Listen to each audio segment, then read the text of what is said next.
pour le 50e épisode d'Un dimanche à la campagne, diffusé le dimanche 24 novembre 2024, Frédéric Lopez accueille un trio de personnalités de renom pour célébrer ce numéro anniversaire. C'est un casting extraordinaire.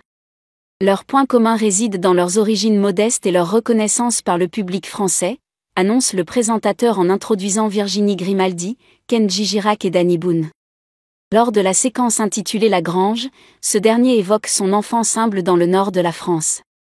Celui qui a partagé son attachement pour le Nord-Pas-de-Calais, région qu'il a vu grandir et qui a été le décor de Bienvenue chez les Ch'tis, revient sur son parcours en tant que fils d'immigrés dans un milieu ouvrier.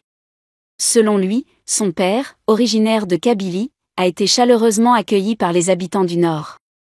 Ses origines algériennes n'ont cependant pas été acceptées par la famille de sa mère, Danielle Ducatel, lorsqu'elle est tombée enceinte de lui à 18 ans.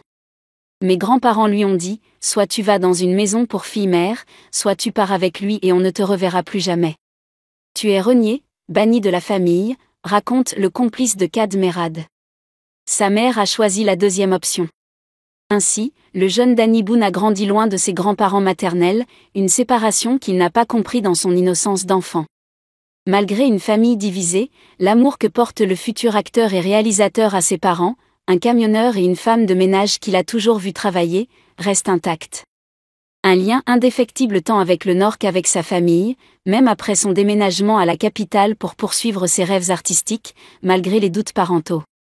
Au début de sa carrière naissante, le jeune acteur perd son père, Ahmed Hamidou, en 1992. Face à Frédéric Lopez, Virginie Grimaldi et Kenji Girac, il partage avoir rêvé de son père quand il est mort. Alors que son père était atteint de leucémie, Danny Boone avait l'habitude de faire des allers-retours entre le CHU de Lille et sa chambre de bonne à Pigalle. Après une représentation, il rêve de son père lui assurant que tout va bien, lui permettant de trouver le sommeil en paix. Il est réveillé par un appel des infirmiers lui annonçant le décès de son père. Cette vision devient pour lui une consolation, la dernière image qu'il garde de son père, l'aidant, selon ses propres mots, à traverser le deuil.